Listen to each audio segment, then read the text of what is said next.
The criminal economy in South Africa is under the spotlight in the latest Africa Organised Crime Index. We get the latest from Willem Els of the Institute for Security Studies. Welcome, Willem. Hello, Chris. Thank you for having me. You're welcome. Tell us where South Africa ranks. Give us the dark picture. Okay, yeah. Yesterday was the launch of the Africa Organized Crime Index from a South African perspective. It is in cooperation with the ENACT program, of course, the GI TOC, ISS, as well as Interpol that contributed to this as part of the program. So it was very, very interesting to unpack and see what is the latest. You know, the Organized Crime Index is published every 2 years, and it's been running now for 8 years.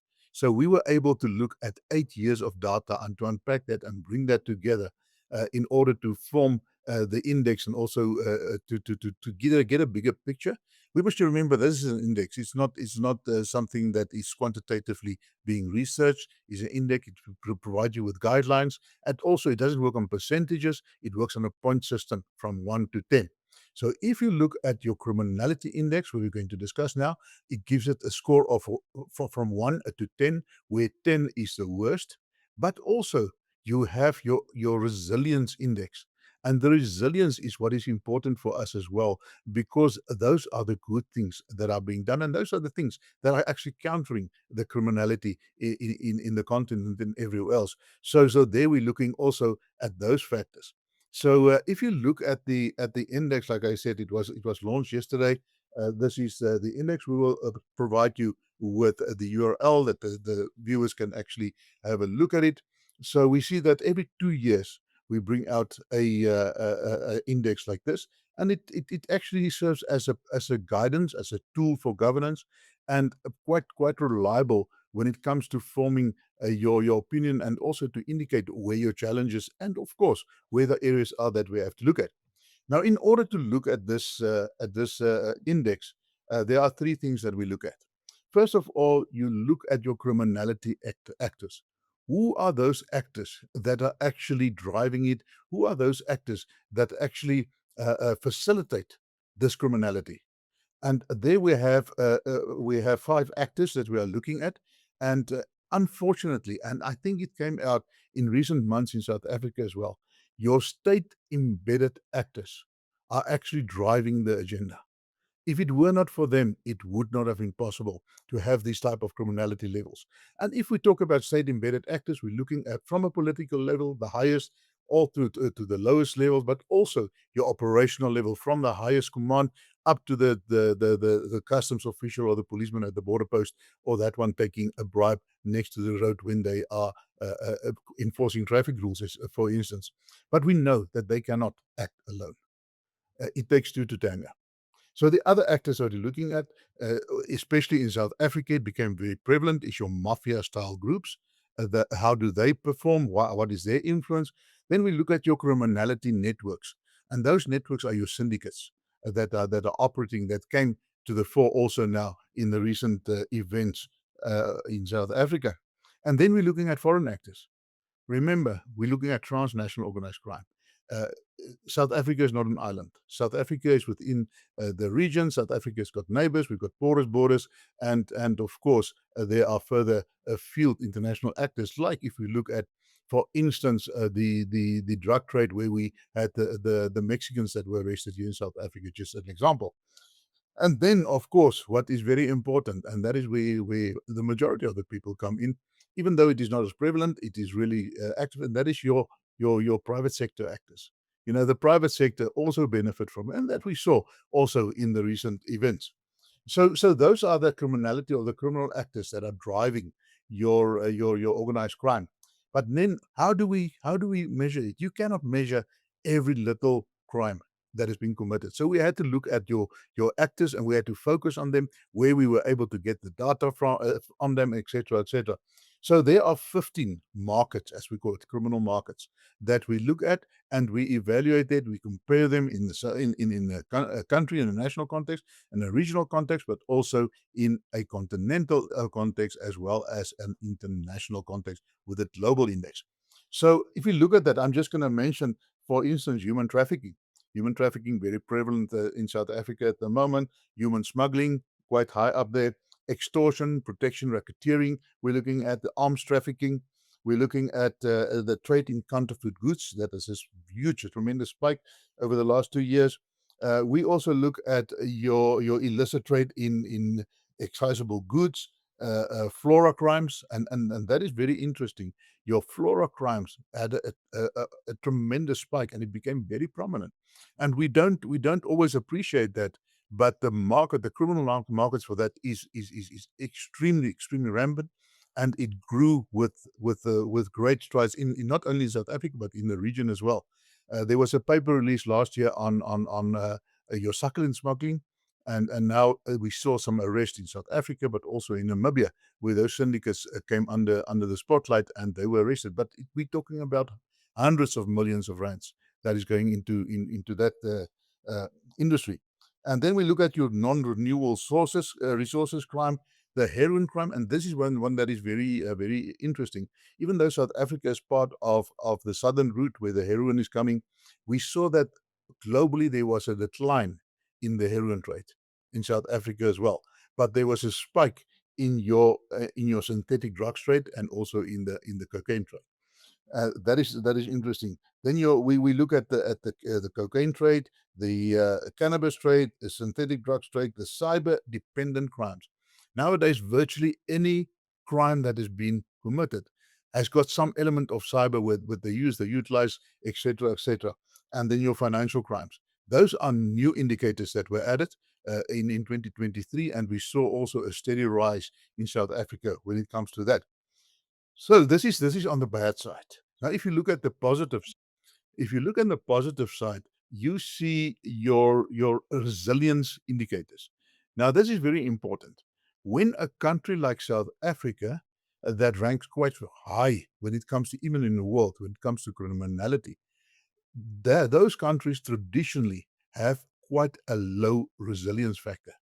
But South Africa is one of 9 countries in the world that's got a fairly high resilience factor as well. That actually counts into our favor if we utilize it correctly, because it's already there, is there to be exploited, is there to be implemented, and it's also there to counter the criminality.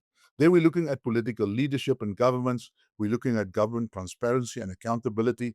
We're looking at international cooperation, national policies and laws, your judicial system and detention, law enforcement, territorial integrity, anti-money laundering, economic regulatory capacity, victim and witness support and protection. That is important. Prevention, and also your non-state actors. That is very important. Your non-state actors are actually coming in as a counter, and also almost as the conscience of governments that is keeping them in line if they play their role correctly. So those are really the indicators that we are looking at, and we see that, as I mentioned, South Africa is very unique. Out of more than 100 countries, that we are one of them that have got a fairly high resilience factor that is actually the highest in Africa. So that is very important. So I don't know if we stop there and you can ask another question, then we can go into where South Africa fits, etc. No, let's first go into where South Africa fits before I ask you whether we do have the ability to get out of the grip of organized crime, especially since it is so deeply embedded in the state. Yeah, that's a very good question. Yeah, if you look at South Africa, if you look at the 2022 index, 20, then we see that 2023 index, we see that South Africa ranked number 3 in Africa, and number 7 in the world in terms of criminality. And now that is where you don't want to be. And if you look at the countries that are the main role players, we see that traditionally Nigeria and the Democratic Republic of the Congo, they were fighting for the number 1 spot. They were almost there, and really they were competing for that. And South Africa was not very distant in the 3rd place, but we were down there. We see with the new index, South Africa actually moved up to number 2, where our criminality actually spiked compared to that of the DRC as well as that of Nigeria. Nigeria moved down to number 4. And that is not a good testimony for South Africa. That is not where we want to be. Also, what we see is if you look at your reasons for that, your economic hubs. If you look in Africa, south of the Sahel, you see that your West Africa, your economic hub and powerhouse is Nigeria, and that is why they are being targeted. There's more opportunity, the systems are in place, etc., etc. And if you look at the East Africa, we see that Kenya is a powerhouse, and we saw that Kenya came in at number 4 in terms of criminality. See, it indicating to us that your criminals are targeting your financial hubs because of opportunity and because at the end of the day, crime and organized crime is all about money, rich, quick money, and a lot of money. And then, of course, you see South Africa in the south that is a powerhouse. So that is basically just a short sort of summary of what is going on in the continent in terms of criminality. Robertson, a small town in the middle of nowhere where a wine farmer claims to have sold a Volkswagen up to We Buy Cars. A farmer. What car did you really sell them? A VW. Right here in Robertson. Small town, but we know about We Buy Cars. Yeah, but what's a farmer doing with a VW up? It was just a runaround. Cool cover story. And I see you traded it in for this, like a double cab Renault. Were they all out of ranges? We Buy Cars, the easiest way to sell your car by far. So, can we extract ourselves from this triad, Willem, or not? Yeah, it's a problem. South Africa faces a severe challenge. It starts with political will in order to tackle it, because at the end of the day, if you look at your state-embedded actors, you look at the policies, and you look at all of the things that actually make up your resilience, we see that it is a lot of that is in the hand of governance. So if governance come together and they get their act together, then our outlook will improve. You're not going to change it. We looked at several models within this over the next 25 years. It seems that should South Africa actually start to implement the right things and move in the right direction, it will take up to 25 years before we can actually be in the green when it comes to criminality. So it's a long road ahead of us. We have to battle, and there need to be that political will. One thing that I think that is important, Chris, that we look at FATF and we look at the grey listing. It hurts South Africa tremendously. We've just been removed from the list, but also it placed the focus on our deficiencies. It placed a focus on the money laundering. It placed a focus on the criminality. It placed a focus on also on our lack of legislation and instruments in order to curb it. So we had to get them in place. So if we follow suit and do the same with all the other legislations or the other regulations and the implementation of that, then we should be able to start to turn the ship around in terms of criminality. In 25 years' time. 25 years' time, yeah. I don't know what to say. It's it's positive to some extent that at least there's light at the end of the tunnel, but it's going to take hard work. It's going to take hard work. It's going to go gradually better, and in 25 years' time, if we follow that model and implement it correctly, will be in the green. That means that we will relatively be free from organized crime and syndicates. So remember, you're never going to completely eliminate that. You're never going to completely eliminate corruption. You can put up hurdles for that, and you can make it more difficult for them to, because it will always be there. That's human nature. It's how you manage it and how you make it more difficult for them in order to operate freely.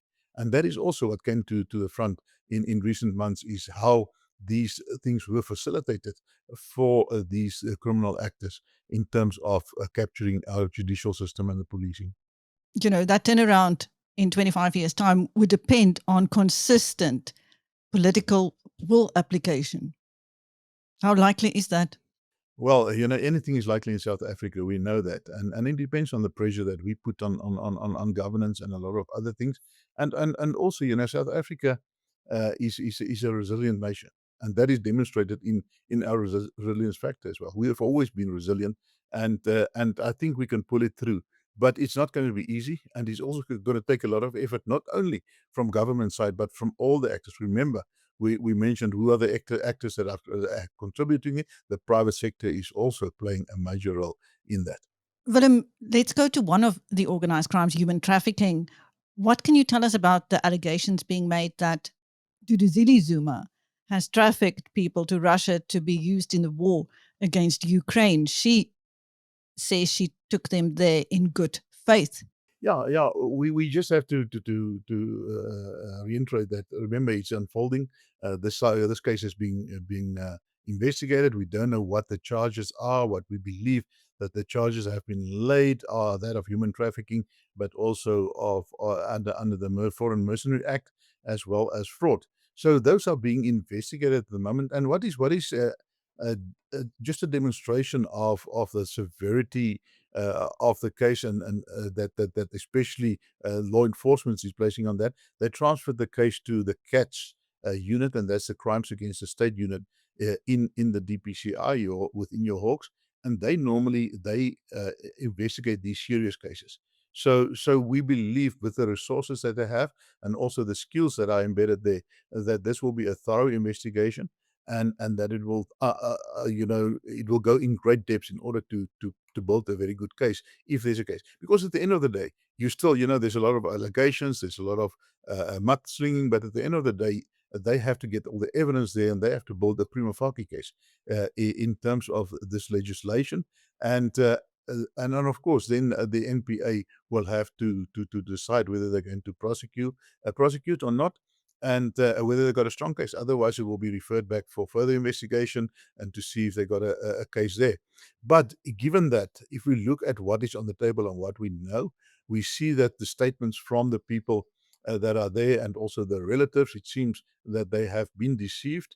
There was one report that even indicated that the contracts that were signed were in Russian. So these South Africans signing a contract, legally binding contract, then in a foreign language they don't understand. I mean, that was just not very bright from them, but also part of the process to deceive them into that. And we also see that some of them said that they will be going to Kenya, and they will be getting some different training, etc., etc.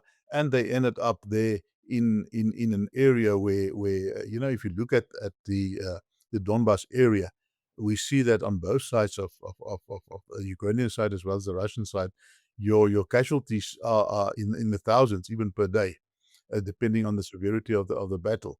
So what we could gather is that these people that are there, they have not been on the front line; they were just behind the front line.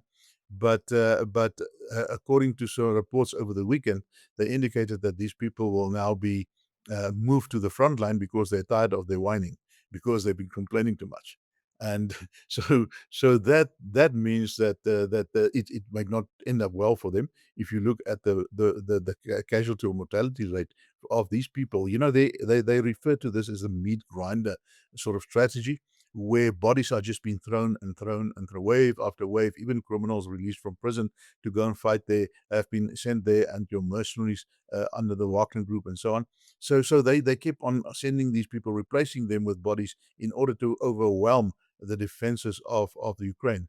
But the mortality rate there is extremely high. So should these people end up there, them coming back to South Africa alive, the chances will be very slim. But former President Jacob Zuma has often sent people to Russia for military training. So I don't think these people had any reason to suspect that that they were going to end up in a war zone. I think they thought they were coming back highly trained for military purposes. Yeah, we saw some indications as far back as 2015, 2016, that some of them were sent there, and they returned, and then they were actually trained here as what was, according to reports, as super agents, and integrated into some of our agencies. So those training has been ongoing, it seems to us, for some time. And so these people, but also what we saw is there are indications, according to the statement, that of the daughter that actually laid the charges, that 7 to 8 of those people that were sent there were actually family members of the Zuma family. So sending your own family into death's way, it's really into harm's way is really it's next level. But all of that will come out, of course, in the investigations, and I'm looking forward to see what will unfold in that case, because this is a new case for South Africa. If you look at your Mercenary Act, we've got we got the one of '98, we've got the one of 2006, where it criminalizes the recruitment and the facilitating and also the fighting for foreign groups, but also foreign countries. But what is and even the assistance with as medics. So you cannot. It really sort of criminalizes all of these things that are actually happening there now. It seems to us, and once it's been criminalized, they can be investigated here and they can be charged and prosecuted. But what we saw in the past, especially with the 1998 Act, there were several people that returned from Iraq and from other countries in Liberia, for instance, where they went to fight there, and there's an option in the legislation for a fine. So they actually, all of the people, as far as my information goes, is that they actually negotiated with prosecution and they paid a fine. So these acts this legislation has never been tested in court. So this will be the first time, should it go to court, that it will be tested in court. And normally, then it's a 50-50 chance whether they could find some gaps there. The prosecution will have to have their eyes peeled and they work cut out for them in order to do that. So it's a lot of uncertainty, but it is interesting times because it is so contentious, and not that South Africans are only being targeted for recruitment in terms of human trafficking to Russia. The other one, the ladies that were recruited by that influencer to go work in the drone or the missile factory, and then we also saw that currently in Myanmar and in Thailand, we have South Africans that have been trafficked there under false pretenses to go. It is very easy to happen, especially in our environment where our unemployment rate is very high. You're sitting with a lot of even skilled people that cannot find job opportunities, and these people normally come up with very lucrative. I mean, if you look at the people in the Donbass, they spoke about $40,000 a month that they were offered. Now that's a lot of money for in any language, and especially for a young person that doesn't have a job. Willem, do you know whether those South Africans who escaped after being trafficked via Thailand into a scam compound, whether they are all home now? Unfortunately, according to my information, they are not home as yet. There's not a lot of interest from Berko to actively participate in that. So according to our information, and then what happens is you've got some NGOs that actually set up a fund, and they are bringing them back as the money comes in for these the air tickets that they have to supply to these people. Just over a week ago, we were fortunate to be in conversation with one of the returnees that actually opened up and explained to us what the ordeals that they had to go through, but also the challenges that they face there. So it's an ongoing process. If you look at countries like Kenya, they, for instance, sent a plane and they brought all the people back that were there. We saw that Namibia also sent tickets and they managed to bring their people back because it's more than, I think, 36 countries that are being targeted at the moment that are there, and a lot of them from Africa. But it seems that the only challenge that we have in South Africa is actually the active assistance to bring the people back. Or maybe with all the money they've borrowed at the G20, they might find some for plane tickets, Willem. Hopefully so, because those people are desperate. When they go, of course, they were compromised, or they were not. They were lured into this, and they received a single ticket there, not a return ticket. So if you don't have a job and you need money and you go for this, chances of you being able to afford a return ticket after you've been scammed there for years and months, then it is very slim. So it is really a desperate situation for these people, and also not very good for South Africa. If you look at the index, we see that one of the indicators or the criminal markets that actually spiked in South Africa is human trafficking. And ironically, some of them have ended up in prison for overstaying their visa for no, through no fault of their own. Of course, yeah, and the challenge is because it's two countries. You've got Thailand, we've got good representation, etc., in terms of our foreign affairs. We do not have the same in Myanmar. Myanmar is a country in conflict. It's very unstable there, and it seems that the majority of the abuses there actually took place there. At one stage, we were also informed that once the people have been rescued from the compound, and we saw that in China, they also arrested some of the people, or the perpetrators that actually ran those compounds. So that's a good sign. But what we saw is that apparently some of the soldiers from Myanmar, they kept these people hostage, and they demanded a ransom in order to release the South Africans back to Thailand. So it's really as a dire situation for those people that have been exposed. When we listened to this person who provided us with some information, it is extremely traumatizing for these people and being exploited like that, and so on. So apart from the criminality and all the other factors, it takes a toll on them as well. Indeed. Thank you. That was Willem Els of the Institute for Security Studies. Speaking to Biz News, I'm Chris Steyn. Thank you, Willem. Thank you, Chris.